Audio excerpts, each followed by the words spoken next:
तू बघितलंस आईला तुझी किती काळजी येते. तिला पण असंच वाटतं की तुझी आणि तुझ्या बहिणीची भेट व्हावी. आई आहेत ना त्यांना लेकीची काळजी असणारच ना. प्रत्येक आई ग्रेट असते. माझी पण आई ग्रेटच आहे. पण ह्यानंतर माझ्या मनात तिच्याबद्दलचा आदर आणखी वाढलाय. या घरातल्या माणसांना ना माझ्या मनात काय चाललंय हे कळतंय. हेच खूप आहे माझ्यासाठी.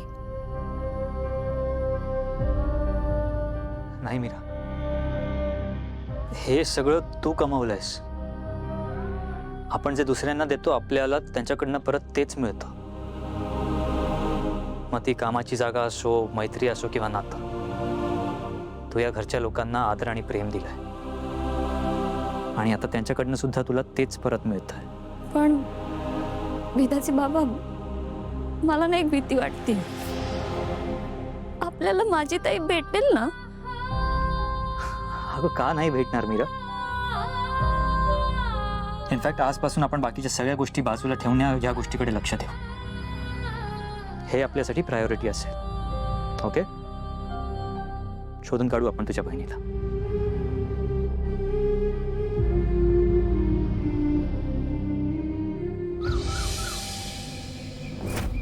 मॅडम मॅडम मला बोलायचंय. दार लाव.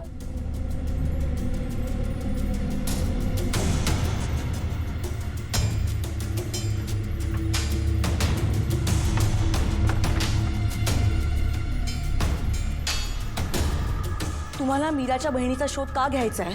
मला वाटलंच होतं तुला हा प्रश्न पडेल. हो, पडणारच.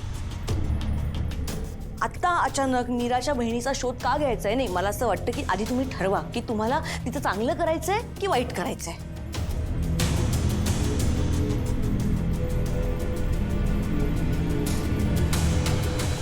ते ठरवलंय म्हणूनच मीराच्या बहिणीला शोधायचंय. आता अथर्व मीराला घेऊन तिच्या बहिणीचा शोध सुरू करेल. ते वेगवेगळ्या अनाथाश्रमात जातील. पण मीराची बहीण ज्या अनाथाश्रमात होती त्या अनाथाश्रमात सगळ्यात आधी तू पोचशील. अहो, पण मीराची बहीण कोण आहे, तिचं नाव काय, मला काहीच माहित नाहीये. ऐकलं तर कळेल. त्यासाठी आधी नीट ऐकावं लागेल.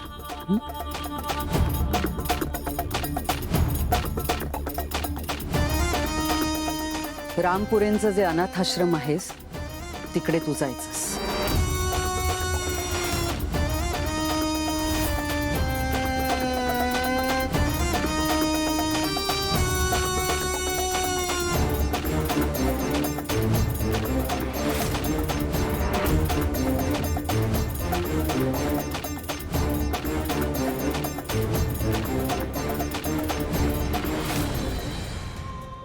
काय प्लॅन आहे तुमचा नक्की? अथर्व आणि मीराचा शोध ह्या फॉर्मपाशी येऊन थांबेल आणि मग त्यांना कळेल की मीराची सख्खी बहीण कोण आहे ते.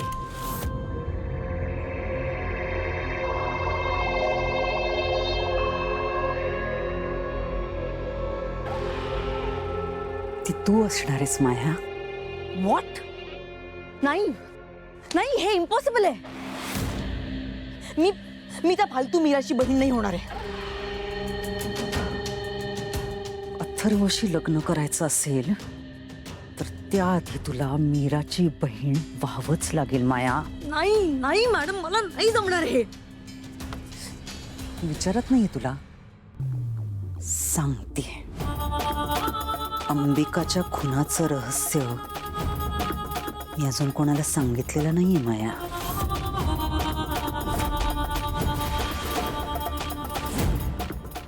सांगू नाही ना?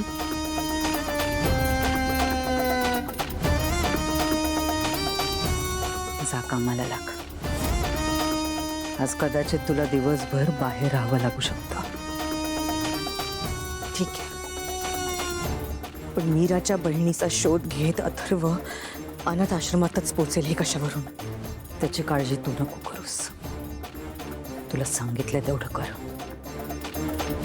इतके दिवस म्हणत होतीस ना माझ्यावरती कसली जबाबदारी टाकत नाही तुम्ही म्हणून. आता टाकलीये तर ते काम नीट कर. नाराज करू नकोस मला.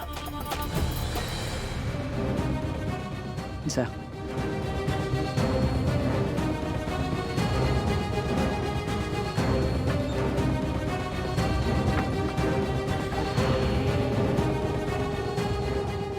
मीरा,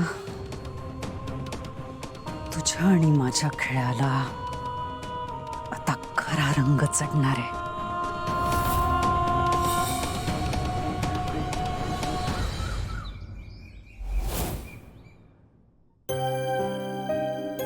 हे दोघं कुठे बाहेर चाललात का? छान दिसतंय. आई, आपण जे मीराला गिफ्ट द्यायचं ठरवलंय ना, त्यासाठीच चाललोय. अरे वा, म्हणजे माझं बोलणं मनावर घेतलं तर चांगलं. नक्की यश मिळेल. हं? मीरा, तुझी बहीण नक्की सापडेल. तुझा जेवढा स्वतःवरती विश्वास आहे ना, तेवढाच विश्वास तू माझ्या मुलावर सुद्धा ठेव. तो तुला निराश नाही करणार. आईसाहेब, तुम्ही आणि वेदाच्या बाबांनी इतका विचार केला ना, म्हणून इतकं सगळं घडतंय. खरंच थँक्यू.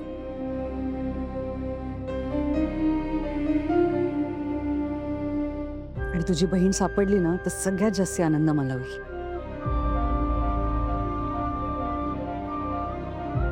आई, आम्हाला उशीर होईल, आम्ही निघतो. हो. बेस्ट ऑफ लक मीरा. चल.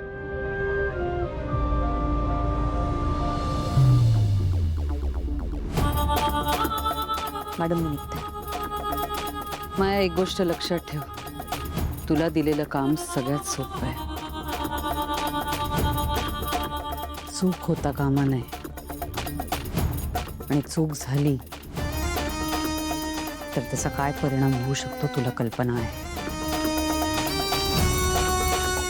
हो madam, don't worry, I will handle it.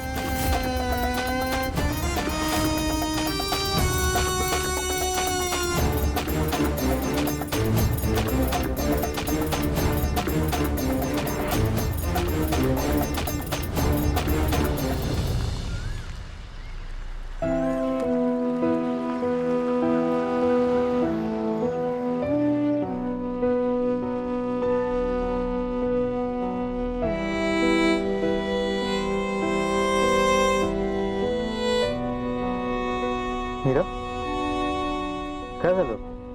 एवढी नर्वस का दिसतीयस? सगळे देवीची भक्ती करतात. मी पण तिचं सगळं केलं, पण माझा रुसवा होता तिच्यावर. बाप्पावर सुद्धा रुसवा होता, पण मी त्याचं सुद्धा सगळं केलं.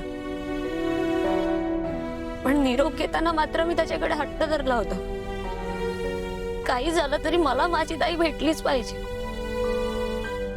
आणि बघा ना, आज आपण माझ्या ताईला शोधायला चाललोय.